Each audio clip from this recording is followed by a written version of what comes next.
Et la cible est le fils du général Kim Wong-bong. Mais pourquoi l'armée du royaume tractait-elle le fils de son propre maître? Parce que l'enfant est né sans mère, dans un monde où tout le monde a de la magie. C'était vraiment dommage d'avoir un fils aussi faible pour une famille aussi folle derrière le pouvoir. C'est pourquoi son père lui a ordonné de tuer l'enfant. Le lieutenant fut désigné pour combattre le garçon, mais l'enfant ne pouvait même pas blesser une mouche. C'est pourquoi la guerre lui a mis son épée dans le ventre et l'a jeté du haut d'une falaise. Si haut que Deadpool n'a même pas pu survivre. La nuit, les militaires se sont rendus à cet endroit pour savoir s'il était réellement mort. Finalement, le garçon a été retrouvé et tout le monde a été stupéfait de voir cette scène. Parce que l'enfant a été jeté d'une falaise aussi grande que l'Everest et qu'il avait un gros trou dans le ventre et qu'il était toujours assis là. Quoi? Soudain, il commença à libérer une énergie verte. Un des soldats a pris peur et lui a sauté dessus. Mais l'enfant a vu l'attaque et a frappé cet homme avec un bâton, ce qui a surpris tout le peloton. Lorsque le reste du peuple sortit les épées, l'enfant sortit 3 pièces de sa poche et les lança si fort que 3 os furent brisés à la fois.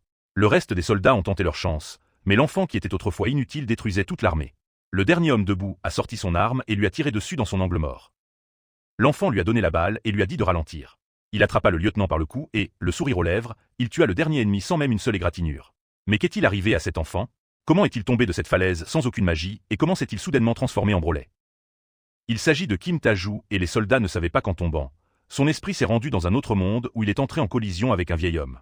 Cet homme était Tangonak Sarvo Shivishdanav, un gourou tellement fou qu'il a écrasé tout le monde et a conquis son monde.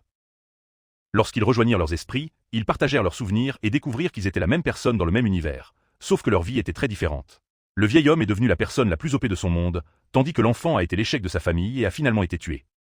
Après cela, Tang a rendu toutes ses connaissances en arts martiaux et ses secrets de QI à l'enfant dans son corps, qui était prêt à être le plus fort de son univers. Lorsque Tianzu se réveilla, il prit d'abord une plante vénéneuse et l'avala. Il se concentra et transforma le poison en énergie pure. Tangonak Sarvo Shivishdanav s'est concentré sur le fait de devenir le haut de son monde. C'est pourquoi, lorsque les soldats l'ont trouvé, il y méditait, laissant de l'énergie pure. Après avoir détruit tous les soldats, il n'avait qu'une seule mission en tête, tuer tous ceux qui voulaient le tuer. Il est retourné à la base et a dit au général qu'ils avaient complètement détruit le corps du lieutenant et qu'il n'y avait aucune trace du corps de l'enfant. Son père avait donné une réponse patiente. Mais dans ce monde, celui qui n'en a pas envie, mange du poison dans l'air et meurt. C'est pourquoi il était sûr que l'enfant allait mourir, mais le général ne savait pas ce qui allait se passer. Tuer ce garçon. Quelques jours plus tard, Mount Jury était tué. D'où il se tenait, Guri était complètement visible.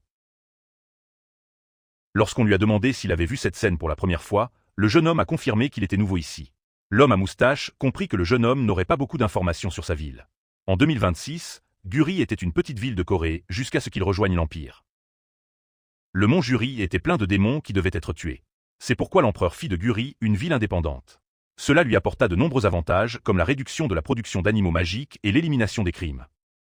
La ville fut privée de loi et il la remplit rapidement de gens qui le réveillèrent et qui coururent pour contrôler les animaux magiques. Et comme cet homme ne cessait de parler de tout cela, notre héros lui disait d'aller droit au but. En fin de compte, le patron a parlé au héros des nombreux criminels qui se sont répandus dans sa ville régnante. Il n'aimait pas beaucoup cet homme, mais il l'aimait toujours en tant qu'être humain et appréciait ses conseils.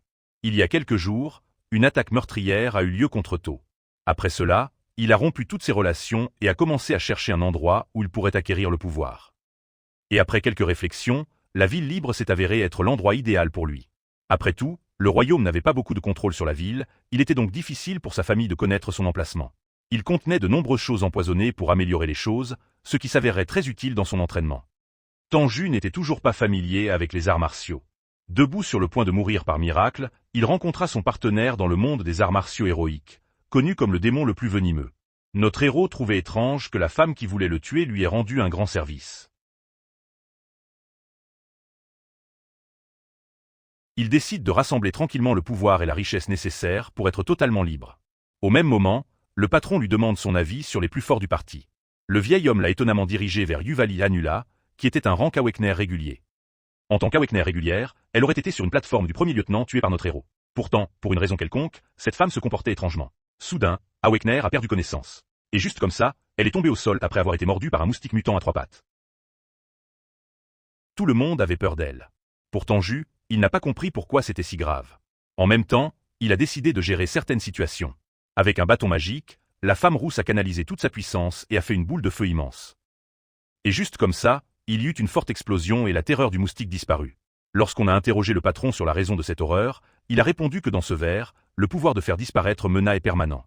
Certaines personnes réveillées ont également perdu connaissance à cause de sa morsure, Et la peur de chacun était naturelle car de nombreuses fêtes s'étaient terminées à cause d'un moustique.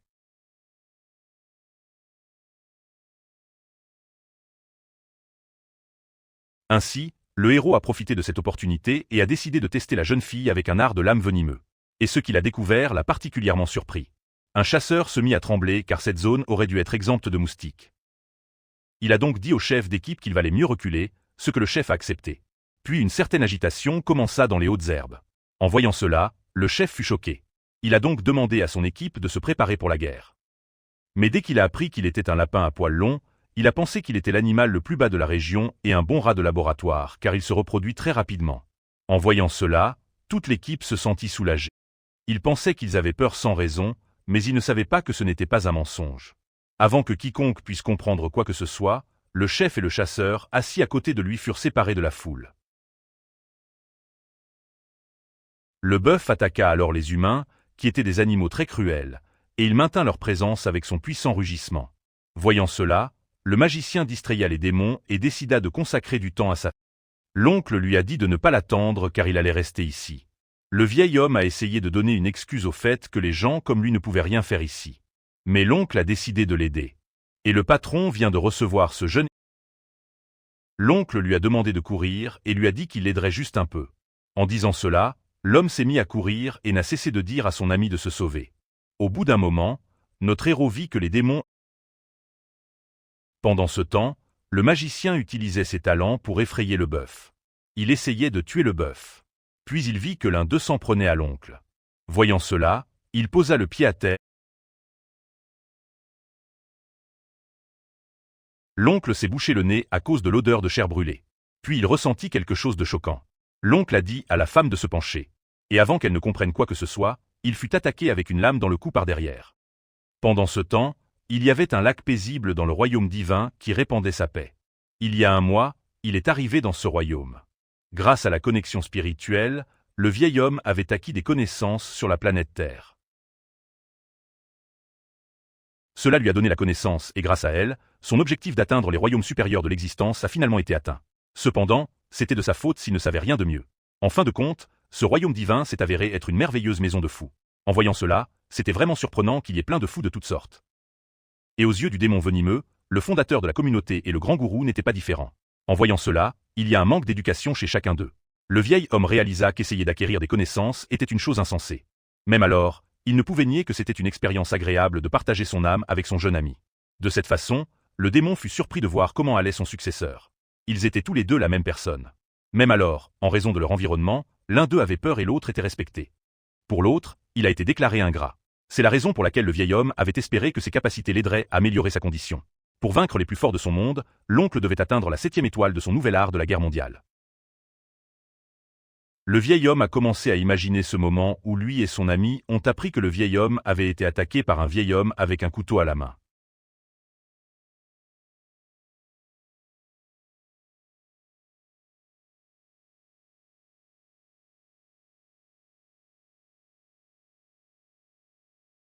Entre-temps, alors que les roches brûlaient sur la terre, la femme aperçut quelque chose de dangereux. Même alors, elle n'avait pas assez de temps pour s'occuper de la lame à venir.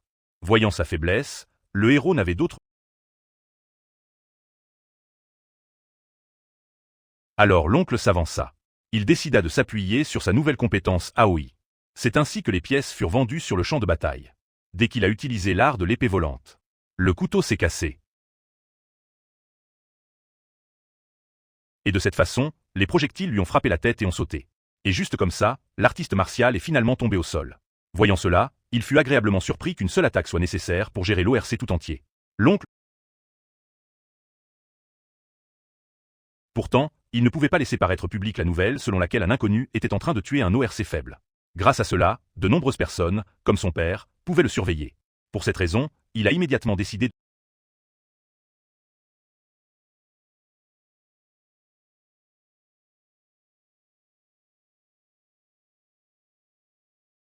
Après avoir utilisé l'art de l'épée volante, il lui était très difficile de la nettoyer. Parce qu'il devait ramasser les armes avec précaution. Et le coût de la protection était toujours élevé. Dès que le magicien a commencé à penser cela après avoir atteint la 7e étape. Au bout d'un moment, il le trouva coincé dans un arbre. Mais dès qu'il essaya de l'attraper, il aperçut un insecte voler. Teju a immédiatement décidé de faire un pas et a rapidement attrapé ce moustique dans sa main. Voyant cela, on pouvait dire sans se tromper qu'il s'agissait du même insecte. Teju a ensuite lentement gardé cet insecte sur sa paume. Le venin de cette créature dissout lentement l'énergie interne.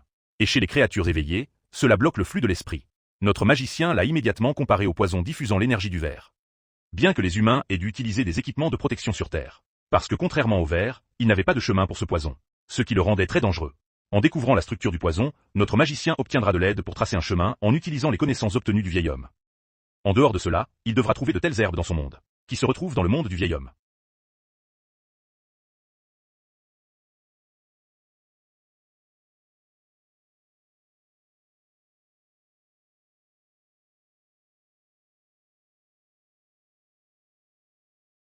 Il peut faire un remède qui le rendra riche.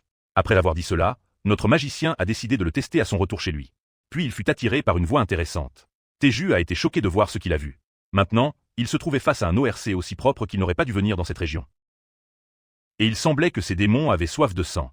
Lorsqu'il cria qu'il voulait tuer des humains, le magicien fut surpris de voir sa forme et sa capacité à parler.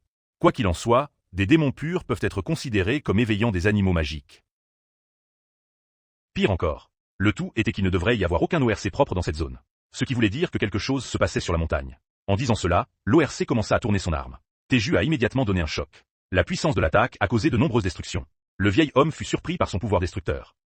Et il a affirmé que cela équivalait à un démon spécial avec un rang. Il était possible qu'aucune de ces pièces ne soit capable de distinguer le corps du démon. Il a néanmoins décidé de tenter sa chance. Teju a immédiatement utilisé son poignard volant, Swift Strike. Sur ce, il lança 3 pièces en direction du démon. Il était capable de voir le démon. Ses balles ont atteint la cible, mais se sont arrêtées immédiatement. Ce n'était pas du tout surprenant. Il n'y a eu aucun effet sur le démon de l'attaque de l'arme cachée par l'artiste martial le plus puissant. Et parce que sa technique AOE réduit encore plus la puissance. C'est pourquoi il pensait que Blood Seal Poison Palme serait la meilleure option. Au même moment, cette créature poussa un terrible rugissement. Au même moment, Teju réalisa qu'il frissonnait. Il croyait également que s'il découvrait qu'il doutait de lui-même au début du combat, alors son passé aurait honte de lui. Teju s'est rendu compte qu'il était devenu arrogant après avoir facilement mis fin à la meute d'orques. Quelle que soit l'ampleur de l'obstacle qui se trouve devant lui, il continuera d'essayer jusqu'à ce qu'il réussisse. Après tout, c'était la voix de la plus grosse bête venimeuse. Et c'est pourquoi, dès que le poignard empoisonné a été utilisé, il a ramassé le démon au complet pour arrêter l'attaque. Dès qu'il eut dit cela, son gros marteau en acier frappa la main nue de notre héros. Teju a pu repousser ses limites. Et puis il y a eu une grosse explosion. À la fin du combat, le marteau se brisa. Voyant cela, il décida de continuer à attaquer jusqu'à ce qu'il tombe.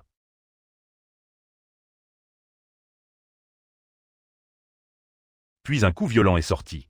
Soudain, Kulin ORC avait 100 000 blessures. L'humain fut surpris. Même le démon ne savait pas ce qui s'était passé. Et lorsqu'il fut dispersé en morceaux, Teju réalisa que son arme devait être celle d'un grand guerrier. Et si Kulin Warg n'avait pas été là, il s'en serait enfui depuis longtemps. C'est pourquoi il a commencé à réfléchir à une excuse à donner à son sauveur. À ce moment-là, on a demandé à Teju s'il était l'arme de l'ORC. Cet homme a affirmé cela parce qu'il n'y avait aucune marque sur le héros, Lee Yong-aek, également connu comme le capitaine d'alerte.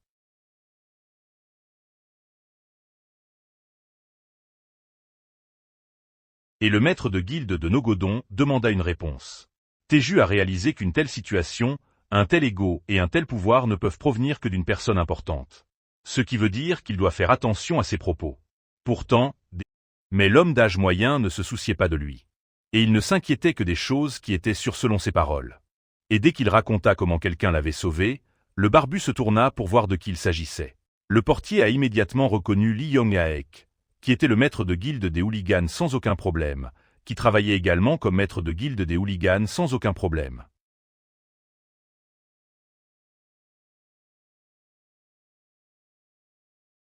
Et dès que le patron lui a expliqué que tous les porteurs rendaient hommage à sa guilde pour des raisons de sécurité, le maître de guilde lui a ordonné de rester silencieux.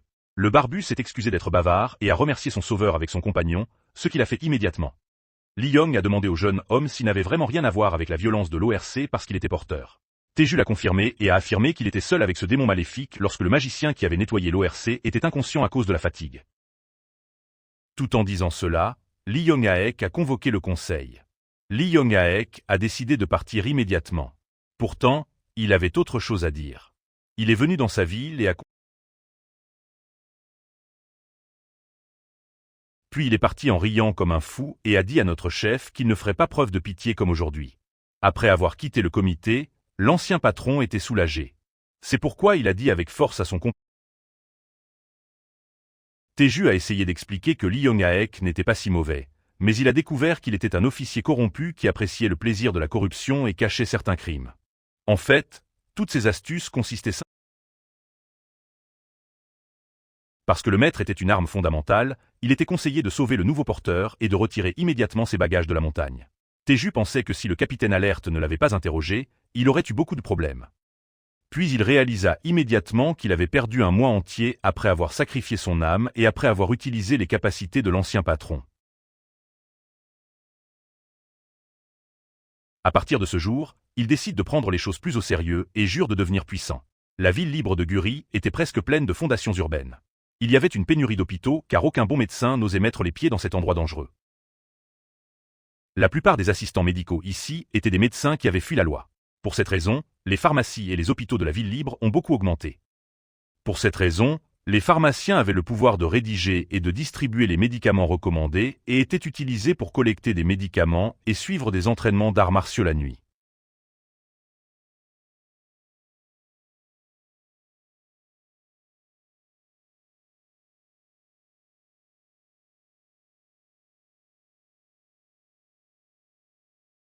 La situation était encore pire. Il a fallu le forcer à atteindre la 3e étoile de ses arts martiaux.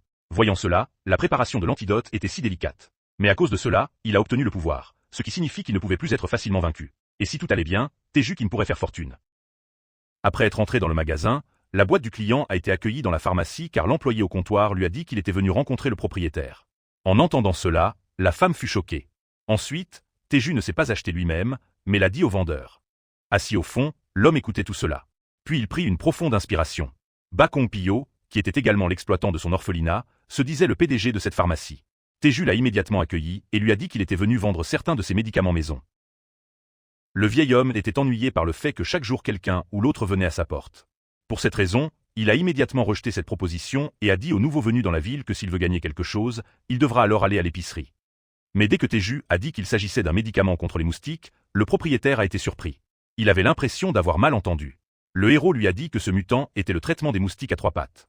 C'est ainsi qu'il a suscité l'intérêt du peuple.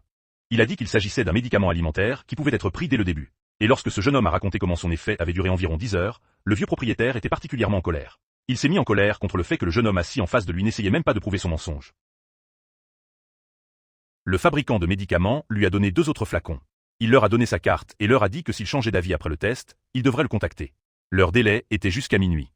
Tae-ju est parti en disant que s'il ne le contactait pas d'ici là, il donnerait ses produits à quelqu'un d'autre. À ce moment-là, tout le monde dans le magasin était abasourdi. Ils le regardaient tous comme un fou. À ce moment-là, le client s'est emparé de la bouteille avec intérêt. Park Jin-so, qui était le chef de son équipe Chapmari, client régulier et toxicomane du magasin, a déclaré que c'était possible. Angu l'a d'abord vu confus. Il a expliqué qu'il ne pouvait pas le lui dire immédiatement. Selon lui, après le test antidopage, tout sera clair. Angu ne s'attendait pas à ce que ce médicament ne soit même pas disponible dans les meilleures entreprises du royaume. Mais la confiance en soi du vendeur l'a séduit. La femme a dit au client de poser la bouteille. Mais le client a déclaré qu'il devait encore être testé. L'ancien propriétaire a eu peur. Il a crié à son client de longue date qu'il avait bu un médicament suspect sans vérifier. Mais lorsqu'il a pris le médicament, il a constaté qu'il n'y avait que de l'eau dans la bouteille. Le propriétaire était abasourdi car le client avait beaucoup d'expérience avec les médicaments. Le propriétaire a donc demandé s'il n'était pas affecté par les médicaments. Mais Jin-so a encore une fois dit avec déception qu'il ne ressentait rien. Autrement dit, c'était juste de l'eau. En disant cela, il a traité le vendeur de tricheur et a conseillé au vieil homme de jeter les bouteilles restantes. Pourtant, Eun soupçonnait toujours que le vendeur était l'un de ses tricheurs réguliers. En disant cela, le client a finalisé son achat. Lui et ses compagnons allaient à la fête depuis longtemps. Cependant, tous ces produits étaient très chers. L'homme a néanmoins décidé de payer le prix fort. Après avoir finalisé son achat, le vendeur a licencié l'ancien propriétaire. Eun l'a exhorté à faire attention, pensant qu'il était clairement un tricheur car personne ne pouvait guérir le poison d'un moustique. Le lendemain, c'est une guerre terrible. L'animal blanc faisait des ravages partout. À cette époque, l'opération d'Al-Sudri d'Ikaran était terminée. Jin-so a pu se sauver de l'attaque du Blad Tout-Martin, qui n'aurait pas dû venir dans cette zone. À ce moment-là, son compagnon saisit fortement sa lame et s'avança pour le tuer. Il a dit au chef d'équipe qu'il devait s'enfuir immédiatement. Voyant cela, Il avait maintenant une voix claire. Le guerrier a révélé qu'il avait été piqué par un moustique et qu'il allait bientôt être tué.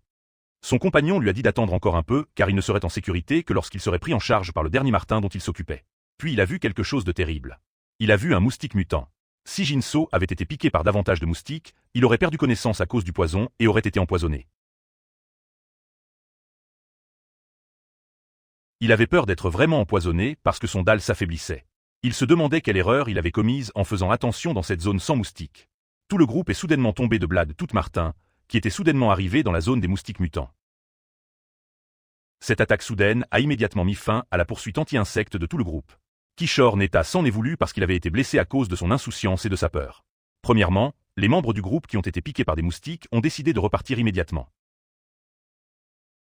Le reste du groupe les a empêchés de s'enfuir, de sorte qu'ils n'ont eu d'autre choix que de se battre. Jinso avait besoin d'un peu plus de force pour tuer et sauver le dernier Martin. Dans le même temps, l'épéiste l'a averti de l'attaque imminente. Puis le chef d'équipe a vu quelque chose de terrible. Le démon avait attaqué puissamment. Son épée avait réussi à briser son bouclier. Et juste comme ça, la barrière s'est brisée. Pourtant, pour une raison quelconque, malgré ses compétences brisées, Jinso n'a pas perdu sa force ni son esprit. À ce moment, il réalisa ce qui se passait. L'antidote qu'il avait pris dans le magasin n'était vraiment pas un mensonge. Il décide de se remettre en guerre. Il tenait fermement son épée.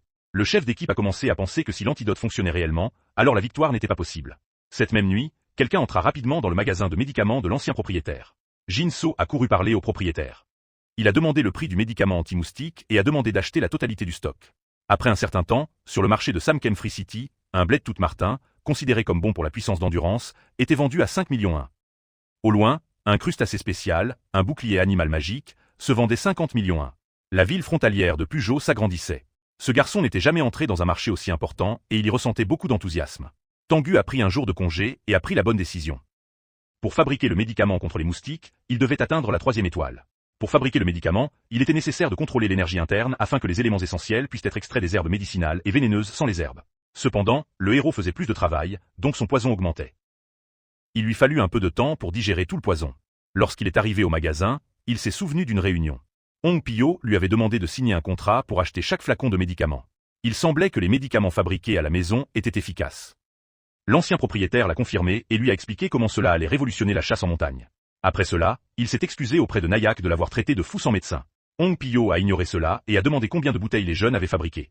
Lorsqu'il a découvert qu'il y avait 60 000 bouteilles en stock, le vieil homme a demandé ce qui se passerait si ces bouteilles étaient vendues. Alors Terra lui a dit qu'il ferait juste autre chose. Parallèlement à cela, il a reçu un contrat dans lequel le coût de production officiel de 10 000 était fixé afin qu'il puisse être vendu pour 50 000 avec tout le reste. Voyant cela, chaque bouteille en production ne coûte que 100 Lagama Terra est devenu très heureux et lui a dit que le stock serait vendu pour 3 milliards. Sachant que la taxe n'était que de 10%, il ne pouvait être plus heureux que la ville d'Arajak. Ensuite, Tayu a décidé de modifier l'accord et de vendre la pharmacie bancaire avec une réduction de 30% pendant 1 an.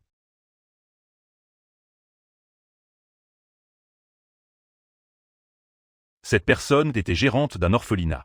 Il a dit que, de l'avis de tous, l'ancien propriétaire était comme un père pour tous les orphelins de la ville. Puisque la pharmacie finance l'orphelinat, Tayu a annoncé que c'était sa façon d'aider à l'échange d'un atelier pour fabriquer ce médicament. Avec cette gentillesse, Abibuton Pio a assuré à Nayak qu'il avait la bonne place pour lui. Après avoir dit cela, Elul ILF fut finalisé. Après avoir obtenu le contrat et le gros salaire, Hero a décidé d'aller au célèbre marché de la ville et d'acheter quelques trucs. Il a commencé à chercher de bonnes choses partout. Puis quelqu'un lui a demandé s'il voulait une arme. Lorsqu'on lui a demandé s'il lui parlait, il a confirmé qu'il prétendait que son magasin était le meilleur de la ville. Dans la pause de Jojo, un grand chauve a également proposé d'offrir une réduction spéciale à notre héros. En le voyant si beau, Tanjo fut choqué et dit qu'il ne voulait rien acheter. Le tenant par l'épaule, Lohar a souligné et a déclaré que la viande fraîche arrivait dans son seul atelier. Lohar regardait tout ça et il voulait être un bon travailleur. Même alors, il poussait facilement quelqu'un qui avait atteint la 3e étoile des arts martiaux. De cette façon, il peut être un maître ouvrier caché. Plus tard dans le magasin, après avoir vu le bouclier, l'épée, le marteau et le poignard, on a demandé à Hero son avis sur le concours.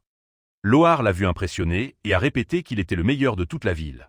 À cette époque, l'artiste martial décida d'utiliser ses pouvoirs. Lohar était sûr de ses paroles contrairement à son spectacle. Sa production était impeccable. Voyant cela, il passa une centaine de commandes d'armes. En voyant le poignard volant fait de feuilles de saule, Lohar fut surpris de voir leur petite taille et demanda si elles étaient destinées à un usage personnel. Ensuite, Baldi lui a dit que pour que les poignards soient impressionnants, ils devraient être en acier Mena. Teju a demandé s'il pouvait terminer sa commande.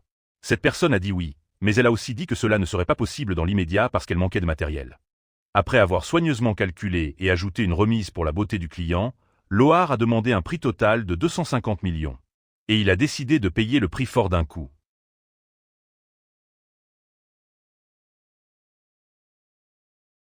Après avoir dit cela, Lohar a promis d'envoyer au héros le premier échantillon avant son départ. Après avoir soigné ses armes, le héros avait désormais besoin d'un bouclier. Il avait besoin de tous ses couteaux cachés. Il pensait qu'il voulait une armure comme le vieux maître. Mais en y réfléchissant, il réalisa qu'il se trompait et décida de porter des vêtements plus modernes. Mais alors qu'il réfléchissait au genre de vêtements qu'il devrait porter, soudain quelqu'un est venu vers lui. Teju fut surpris. Il était écrit que la nouvelle collection était en vente et il venait de montrer le manteau. Teju s'est immédiatement rendu compte qu'au lieu d'un long manteau, un manteau en cuir serait le bon choix. Pendant ce temps, quelque part dans la ville, ils erraient sur les deux routes où le palais apparut à leur vue. La femme aux cheveux longs a trouvé drôle qu'il y ait un mur tout autour de la ville. La femme aux cheveux courts a dit à son ami qu'il s'agissait d'un endroit spécial accessible uniquement depuis le bateau. La femme qui a parlé du comportement des riches de cette ville était Jung Yuni, qui était le cadet du groupe Bagdo et de l'académie militaire. L'homme assis à côté d'elle avait très peur et il lui a demandé pourquoi elle était venue si loin dans cette ville pour le manteau de cuir. Il s'est avéré que le manteau était fabriqué à partir de la fourrure du pauvre Brahmalomani sibérien, ce qui lui offrait une excellente protection et était idéal aussi bien pour l'hiver que pour l'été. En entendant cela, son ami aux cheveux orange a confirmé que ce manteau valait la peine de perdre une journée de vacances.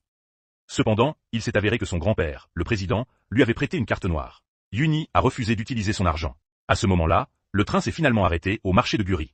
Les passagers sont finalement sortis de la voiture. Le cadet de l'académie militaire a dit à Sachiv Kim qu'il ne devrait pas perdre de temps et qu'il devrait se rendre directement à la boutique. Entre-temps, avec notre héros, il a décidé qu'il valait mieux porter un manteau de cuir plutôt qu'une cravate. Plus tard, en entrant dans la boutique, Tiango lui a dit qu'on lui avait remis un dépliant à l'extérieur. Sachiv réfléchit à cela et commença à faire attention à ce que l'homme soit également derrière le manteau. À ce moment-là, le propriétaire de la boutique l'a accueilli dans la boutique Flamme, mais il s'est rendu compte qu'il avait l'air très méconnaissable. Tiango n'a pas réussi à reconnaître la femme qui se tenait devant lui, mais il a immédiatement reconnu qu'elle était porteuse. La femme a précisé qu'ils étaient dans la même fête lors de la. Finalement, après s'être souvenu du magicien, le héros lui a demandé pourquoi elle était venue là. La femme a expliqué que cette boutique est son travail principal et que travailler comme magicien n'est qu'un moyen de gagner de l'argent supplémentaire. En entendant cela, Tiango décida de partir immédiatement car il avait déjà donné l'ordre de tuer Ox pour la tenir à l'écart des projecteurs. Cependant, lorsque Tengu s'est réveillée, elle n'était pas tout à fait prête à faire face à la vérité.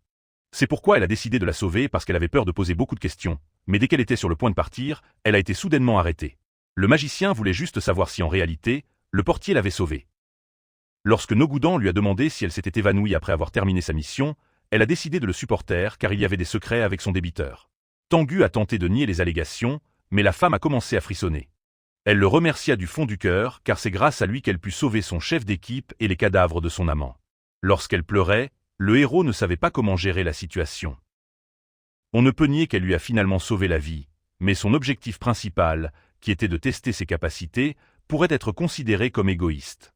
Pour cette raison, elle n'était pas digne des faveurs du magicien. Le magicien s'est immédiatement excusé. Soudain, elle s'est assise à genoux. Le magicien s'est soudainement excusé auprès de la femme et lui a dit qu'elle ne pouvait plus vendre son manteau. Tengu se sentait très mal. La secrétaire s'est mise en colère et a commencé à lui crier que même après un si long voyage et tant de problèmes, ils ne sont plus payés. La magicienne s'est à nouveau excusée et a dit qu'elle voulait vendre l'objet le plus précieux de sa boutique, mais qu'elle l'avait mieux utilisé. Il a promis de dédommager la secrétaire et la femme, mais les paroles de la secrétaire ont suffi. Après cela, il a empêché la secrétaire de crier davantage. La femme a décidé de suivre son propre chemin. Le secrétaire criait que tout cela allait être très troublant, mais la femme importante a dit que ce n'était pas grave. Lorsqu'ils quittèrent le magasin, Tengu commença à craindre qu'elle n'ait causé des ennuis inutiles. Lorsque le magicien lui a dit qu'elle devait s'excuser, Tangro lui a demandé pourquoi elle avait décidé de garder le manteau. Après avoir entendu cela, la femme a dit que les gens lui disent toujours à quel point elle est mauvaise dans l'enseignement aux autres. Finalement, elle ne comprenait toujours pas ce qui se passait. Le magicien voulait lui offrir un manteau coûteux. Tangro avait du mal à comprendre cela. Le magicien voulait juste lui offrir un manteau en cuir de renard argenté et lui rendre la faveur de lui avoir sauvé la vie. Le magicien a immédiatement refusé, affirmant qu'il était égoïste à ce moment-là et que son objectif principal n'était pas de la sauver. Mais la femme a expliqué qu'elle ne se soucie pas de ses intentions car elle lui a finalement sauvé la vie. Elle a dit que s'il veut la rembourser, il devra sauver d'autres personnes afin que personne ne meure comme son amant. C'était la première fois que quelqu'un était aussi reconnaissant envers notre héros. Il a passé toute sa vie parmi les méchants. Même alors, en raison de la situation actuelle, il était entouré d'un sentiment étrange. Pourtant, Tanjiro n'aimait pas du tout ce sentiment et finalement, il accepta le cadeau avec gratitude. Le magicien était très heureux de voir cela, et le vieil homme se sentait très fier de lui. Talwar Amar, Dong Bin Sonin ne pouvait rien faire sur cette planète non servante. À ses yeux, tout le monde se ressemblait, portait des vêtements et se comportait de la même manière. Une seule personne était différente des autres. Bien qu'il soit originaire de Murim, Sarwoj Vijhdanav n'était pas comme les autres. En changeant de couleur de cheveux et en portant des vêtements d'un autre monde, il était soit victime de la folie de ce monde, soit fou depuis le début. Talwar Amar était si fier seul qu'il ne savait pas comment confectionner de tels vêtements. Et avec cela, il a finalement pris sa décision. Pour célébrer Vijhdanav, il a décidé de lui offrir un cadeau spécial. Un fruit appelé le paradis de cette région. Après un certain temps, au niveau le plus bas de l'orphelinat de l'ancien propriétaire, une action suspecte s'est produite derrière une porte fermée. Après beaucoup de travail acharné, Tayu a obtenu un résultat positif. Au même moment, il reçut un appel téléphonique. Ce n'était personne d'autre que le même vieil homme qui venait de découvrir que le médicament avait été créé. En entendant cela, Hong Pio était très heureux car son placard était presque vide, ce qui a beaucoup surpris le propriétaire. Après que la nouvelle du nouveau médicament contre les moustiques ait été rendue publique, une foule de personnes courageuses s'est rassemblée dans le magasin. Le plus important, c'est que certaines personnes, comme le premier testeur du produit, l'achetaient à la va-vite. Tayu a déclaré au propriétaire qu'il avait dit à tout le monde que d'autres bouteilles allaient arriver et qu'une personne pouvait acheter au maximum 2 bouteilles. Le vieil homme était d'accord, mais il craignait que de faux médicaments puissent désormais arriver à tout moment. Pourtant, notre propriétaire n'avait aucune objection à cela. Il a dit qu'il était nécessaire de fabriquer un bon produit. Le sachant bien, le PDG avait déjà déclaré qu'en attendant l'approvisionnement, il limiterait le volume de cellules. Ensuite, Tayu a commandé la machine d'emballage. Et lorsqu'il s'est plaint du fait qu'il fallait plus de temps pour fabriquer le médicament dans son emballage, à cause duquel il était resté enfermé dans son laboratoire pendant 7 jours, on lui a promis de lui donner bientôt une machine. Pendant ce temps, à l'extérieur de la pièce, 2 orphelins affirmaient que la personne à l'intérieur était un fantôme ou un mendiant qu'il fallait expulser. Le garçon a assuré à la fille qu'il n'y avait pas de fantôme dans leur endroit secret et qu'il n'était qu'un sans-abri qui devrait être expulsé. Puis, tout à coup, il y a eu un tumulte qui a choqué les enfants. Au même moment, la porte s'est ouverte et une personne menaçante en est sortie avec de la fumée. Dès que cette personne suspecte parlait, le cœur des enfants s'effondrait et juste comme ça, ils s'enfuirent tous les deux devant ce fantôme dont l'odeur arrivait. Teju, qui avait passé d'innombrables heures à emballer des bouteilles, a découvert que les enfants le maltraitaient. Le héros soupçonnait pourquoi son odeur était si terrible sans prendre de bain pendant 7 jours. Il se souvenait qu'il devait rencontrer son ancien patron parce qu'un de ses employés s'était enfui et que s'il perdait du temps à prendre un bain, il risquait d'être en retard. Puis quelqu'un est venu vers lui. C'était une femme. Son père lui avait dit que notre héros avait signé un accord avec lui afin qu'un certain type de médicament puisse être utilisé. Le héros a confirmé qu'il s'agissait de Kim Tae-ju et a demandé à la femme qui se tenait devant lui de quoi les enfants l'avaient prévenu. C'est pourquoi Yeon voulait lui offrir un package spécial. Après avoir lu l'étiquette, Tae-ju réalisa qu'il s'agissait d'un prototype envoyé par Lohar et il remercia la femme. En disant cela, il l'a exhortée à entretenir de bonnes relations avec son père. Et quand elle a commencé à y aller, Sun lui a demandé de prendre un bain avant de quitter l'orphelinat et à continuer son chemin. Au bout d'un moment, son enthousiasme atteignit son paroxysme et elle décida de vérifier le prototype du poignard volant avant de prendre un bain. Il devrait lui dire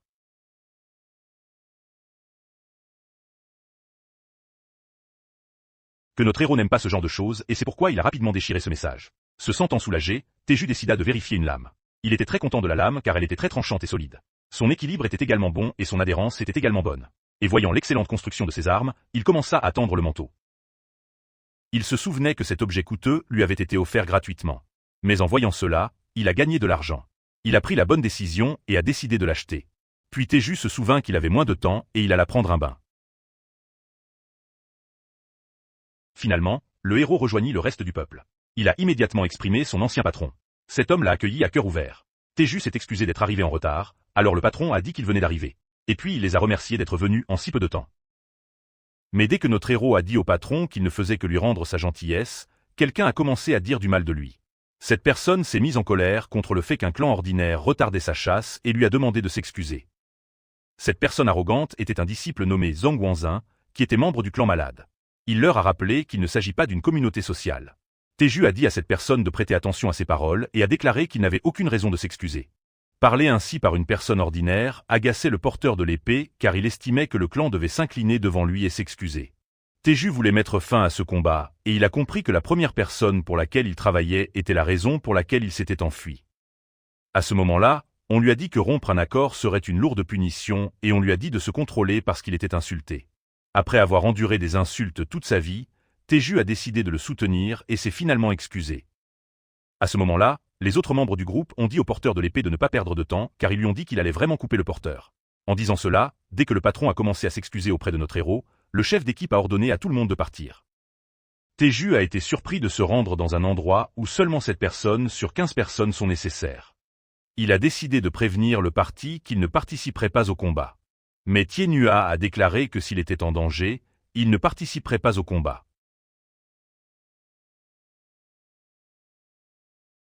À ce moment-là, le membre du parti a déclaré qu'il était ennuyé par une personne sur le point de mourir.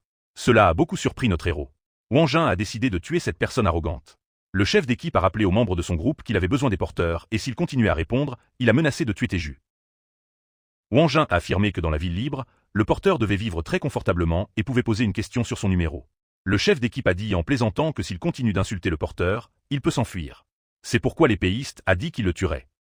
Teju n'en pouvait plus et se demanda si c'était mieux ces gens humbles parce qu'il était devenu très fort maintenant. En disant cela, le chef du parti a dit à tous les membres de boire son antidote avant de partir. Après cela, le patron s'est excusé et a déclaré que grâce à l'antidote, le parti n'avait pas besoin de moins de monde et d'une combinaison anti-insectes pour avancer.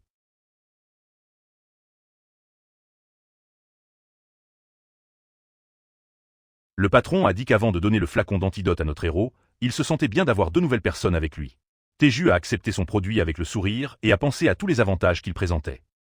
Il se souvint que le sorcier lui avait dit que pour se venger, il devrait sauver d'autres personnes de la mort. Bien que ces nouveaux pouvoirs sauvaient la vie des gens des moustiques, ils avaient également un effet sur lui.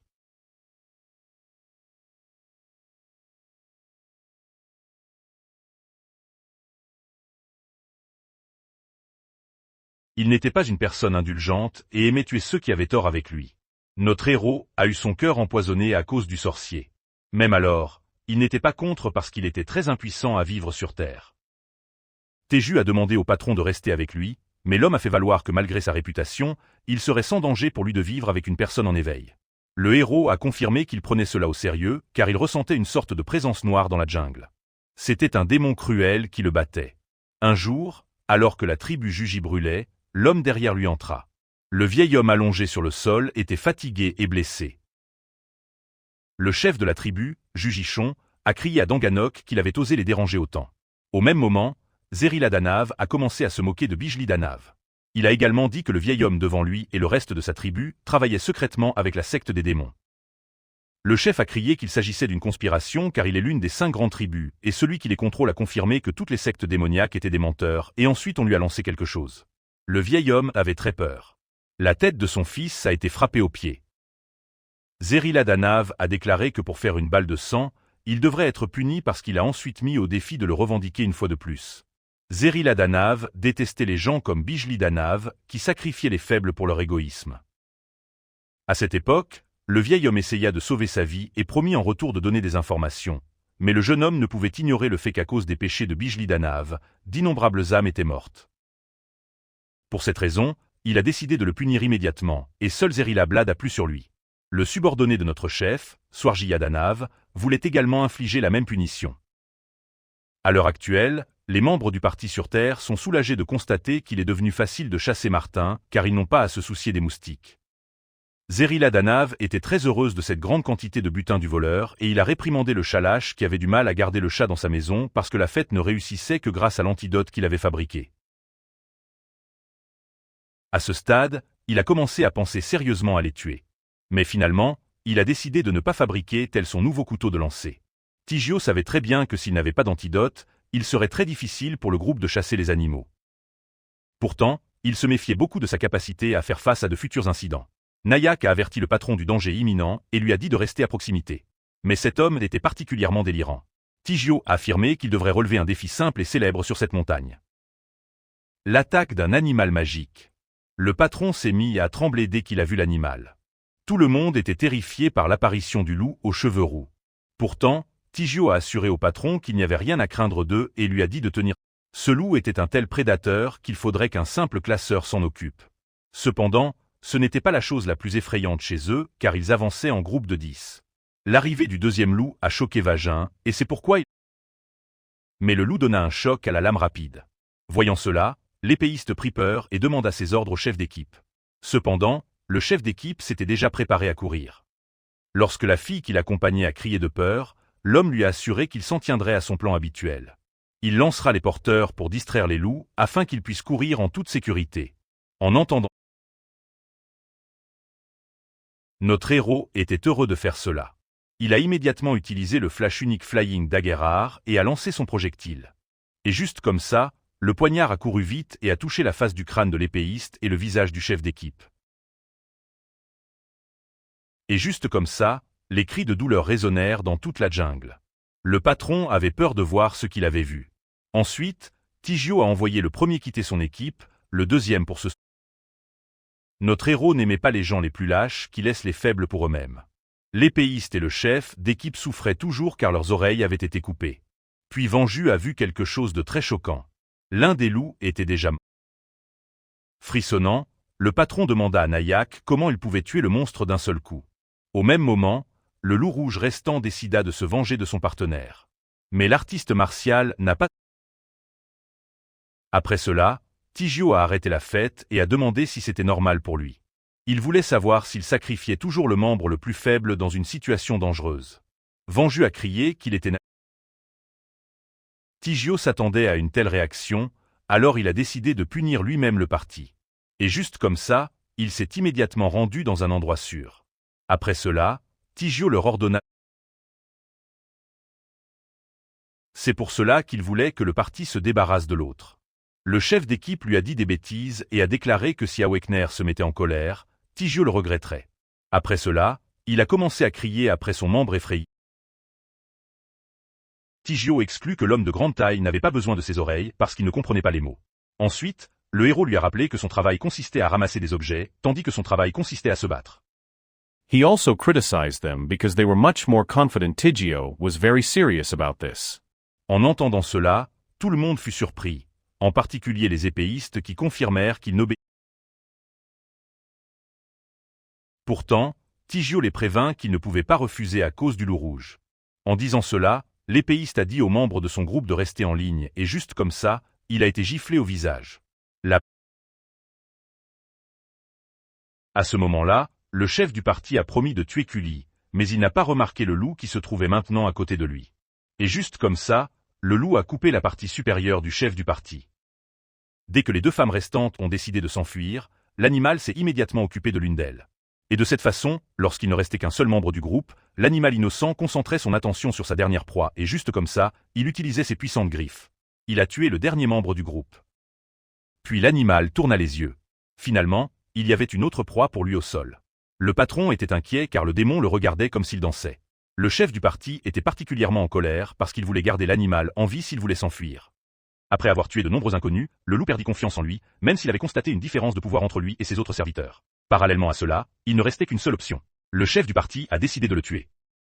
En disant cela, il utilisa tout son pouvoir et juste comme ça, l'animal aux mains venimeuses et taché de sang resta. Cela a provoqué un énorme choc qui a atteint le ciel. Le patron n'avait pas de mots pour parler, car il ne s'attendait pas à ce qu'une personne vivante puisse être aussi puissante. À ce moment-là, il réalisa qu'à ce moment-là Tejo avait nettoyé le bœuf et qu'il avait essayé de se cacher en le donnant à tous les magiciens noirs.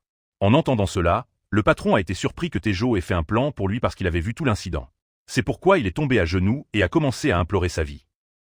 Tejo a assuré au patron qu'il n'avait aucune intention de lui faire du mal. Ce fut pour lui un grand soulagement. Lorsqu'on lui a demandé s'il était blessé, tout est devenu clair. Tremblant, le patron comprit immédiatement qu'il ne devait rien dire de ce qui venait de se passer. Et en disant cela, ils décidèrent tous deux de sortir de la montagne. Quant aux cadavres, ils ont été laissés pourrir au soleil. Tejo, qui s'est disputé avec le premier lieutenant, a commencé à réfléchir à la façon dont les animaux mangeraient les cadavres et à quel point sa conscience était claire. En réalité, ni Komar Tovey ni son maître d'arts martiaux Sam Kaksh ne pouvaient tolérer ces gens qui sacrifiaient leur faiblesse pour leur égoïsme. Ils ne pouvaient pas vivre sans eux, mais ils y étaient capables.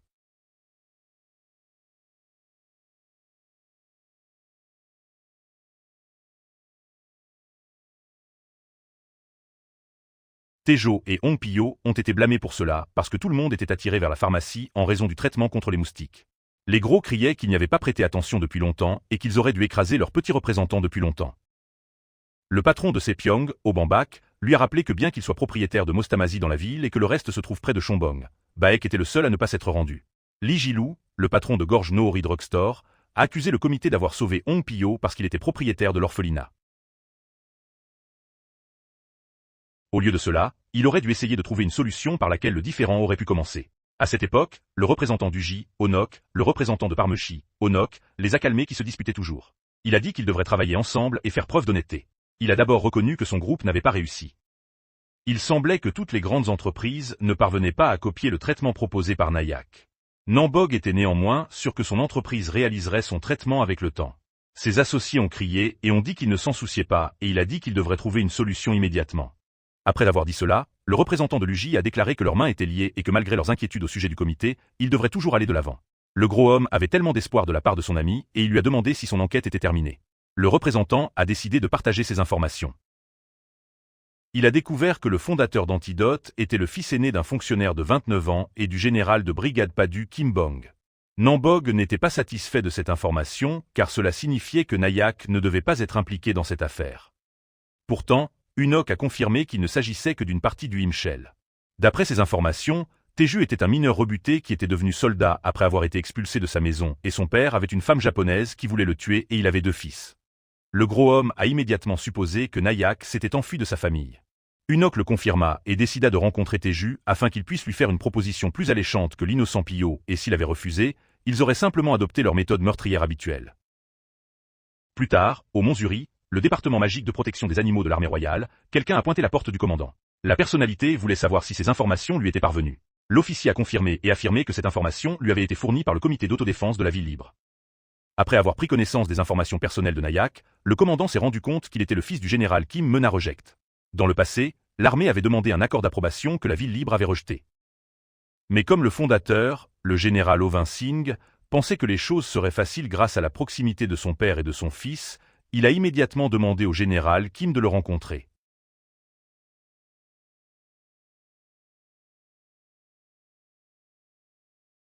Le lendemain, dans la ville de Nayak, le général a finalement raccroché le téléphone du bureau de son père. En disant cela, il prit une profonde inspiration. Sa femme a dit qu'elle était très surprise de voir que tante Joël était également très faible pour l'université à un moment donné. Même alors, comment est-elle devenue si importante? Parallèlement à cela, elle a couru pour réserver un billet pour Free City. Cela signifiait qu'elle avait besoin de l'aide de ce nouveau jeune homme riche, car il pouvait facilement se laisser prendre au piège. Même alors, elle l'a exhorté à ne pas la déranger. Il a dit qu'il ne voulait pas se faire prendre. Sa femme lui a rappelé que quel que soit le registre, ils sont tous les deux toujours dans un bain de sang et devraient s'entraider. Même alors, lorsqu'il a fait appel à son père, il s'est rendu compte qu'il était au courant de sa demande de meurtre. Elle commença à frissonner, mais elle s'assura qu'il n'y avait aucune preuve puisque le premier lieutenant était déjà mort. Elle a crié après son mari et lui a dit qu'elle avait demandé à son fils un représentant militaire parce que cela l'aiderait à évaluer la fondation. Elle a confirmé que la région de sa famille devrait penser aux frais de scolarité de ses fils. Et c'est pourquoi le général, Kim lui a demandé de rencontrer lui-même son beau-fils. Elle lui a rappelé que ses intentions sont claires. En disant cela, la femme fut déçue et quitta la pièce. En disant cela, elle prêta attention à son travail puis ferma la porte. Le général était enfin seul. Son fils, qu'il considérait comme mort depuis des mois, vivait une belle vie dans la ville libre. En réalité, le père était heureux de voir que son fils passait le reste de ses jours heureux. Pendant ce temps, dans la boutique Flamme, dans le bazar Gévant de Free City, à partir de l'un des nombreux costumes coûteux qui ressemblaient à ceux-ci, le héros a reçu une tenue différente des autres. Le magicien a confirmé qu'il l'aimait beaucoup. Teju était particulièrement satisfait du pelage, fait de la peau d'un animal magique. Ce n'était pas lourd. Il avait une bonne capacité de protection, un bon contrôle de la température et sa couleur était également parfaite. Le plus important est que le magicien lui a donné de nombreuses poches qu'elle avait demandées. La femme qui trouvait cela étrange a finalement compris ce que cela signifiait lorsqu'elle a vu que Teju avait utilisé de nombreuses armes et lui a demandé si elle était également une chasseuse. Teju a décidé de donner un nouveau manteau pour ses 3,4 milliards. Mais le magicien a dit qu'elle ne faisait que récompenser sa gentillesse. Notre héros nous a dit que la femme devait être très gênée car ce cadeau était destiné à quelqu'un d'autre. Mais le magicien lui a assuré qu'elle avait déjà donné de l'argent au client. Tengu réfléchit un moment. Après avoir pris sa décision, il a décidé de demander plus de produits. Son objectif était d'aider le commerce des femmes en offrant de nombreux cadeaux aux orphelins. Le magicien n'avait d'autre choix que d'accepter. Et il lui a dit de tout emballer et d'attendre qu'elle revienne. Au lieu de parler à une personne bruyante, il allait parler à une bonne personne qui allait faire beaucoup pour lui. Au même moment, une autre personne entra dans la boutique. Une personne mystérieuse a couru et a affirmé qu'elle cherchait notre héros. Puis il s'approcha de lui tranquillement. Il s'est présenté comme le PDG du J. Il s'est présenté comme le PDG de Parmechi. À ce moment-là, Teju a été alerté par cet homme. Le PDG s'est immédiatement rendu compte que ce parcours non professionnel avait troublé le magicien. Le jeune homme a confirmé qu'il en était ainsi. Et il a demandé au PDG comment il pouvait le retrouver. Il a précisé que l'association Parmechi, c'est tout dans la ville libre. Après avoir dit cela, il décida d'aller droit au but. Join a dit au magicien de vendre le médicament pour tuer les moustiques. Teju se sentait menacé. Le PDG a confirmé qu'il ne demandait qu'une faveur, ce que notre magicien a immédiatement rejeté. Onsook lui a également donné tous les moyens pour rompre le contrat avec Bongpyo. Teju a néanmoins confirmé qu'il avait déjà tenu sa promesse. Lorsqu'on lui a dit de vendre la formule pour 5 milliards 1, notre magicien a clairement fait comprendre qu'il ne la vendrait jamais à un prix aussi bas. Le PDG donnait une réponse patiente. Il a fait comprendre au jeune homme que sa vie dans la ville libre ne serait pas facile s'il le dérangeait. Mais l'artiste martial s'en fichait et il a expulsé cet homme. Au même moment, la femme est sortie pensant qu'un client était entré. Alors Tenju expliqua qu'il était un mendiant qu'il avait envoyé dehors. Jinso a décidé de revenir sur sa parole. Il a donc immédiatement téléphoné et a exhorté ses collaborateurs à reprendre leurs activités de manière régulière. Ce jour-là, à la frontière de cette ville libre où était en construction la demeure du magicien, on le vit emporter de nombreux sacs. Il a finalement atteint cet endroit. En le voyant prendre autant de choses, l'ancien propriétaire fut surpris. Tenju a raconté comment il avait acheté des vêtements pour les orphelins afin que sa crédibilité puisse être exprimée contre leur chef. À ce moment-là, le vieil homme s'est mis à pleurer.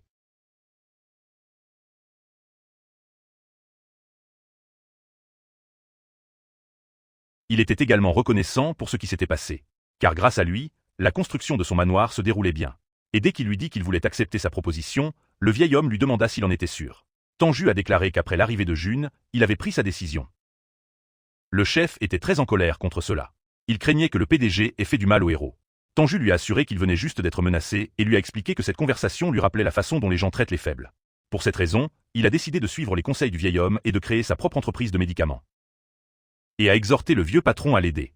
Tenju a alors dit au vieil homme que jusqu'à son retour, les travaux de construction se poursuivraient. En attendant le démarrage de sa nouvelle entreprise, le dirigeant a annoncé vouloir fabriquer de nouveaux médicaments.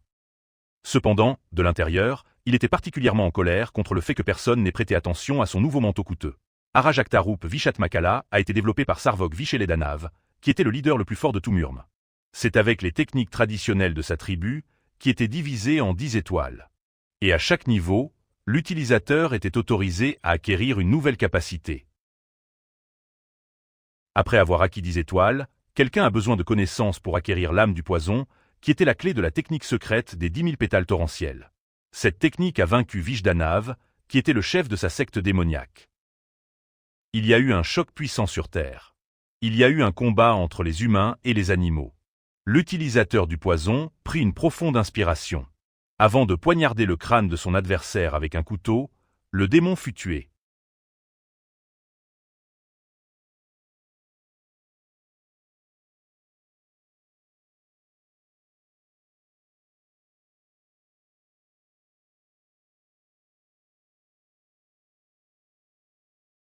C'était la raison pour laquelle il devait prendre le poison des démons. Tenju a reçu une grosse gemme venimeuse et il a commencé à penser à quel point il serait facile de s'entraîner avec les connaissances d'un vieux guerrier. Voyant cela, il possède toutes ces connaissances. Il sera facile pour notre leader de se développer rapidement. Au début, son corps était incapable de tolérer beaucoup de poison. Mais maintenant, voyant à quel point il était stable, il était enfin prêt à franchir la 3e étoile. Pour cette raison, il a commencé à imaginer le poison de Bijanu Vishwal Jaliran. Il sentit qu'il allait devoir récupérer son couteau très cher. Bijanu Vishwal Jaliran était un animal calme qui n'attaquait pas les humains. Il y avait 2 trous dans son dos, ce qui le faisait ressembler à un chameau. Dès qu'il a sauté, Tenju a coupé la tête de ce pauvre animal sans rien penser. La chose la plus terrifiante chez cet animal était qu'après sa mort, ses trous éclataient. Parallèlement à cela, son subtil poison se répandrait dans l'air de Bijanu. Juste comme ça, Nayak s'est retrouvé entouré d'innombrables bulles venimeuses.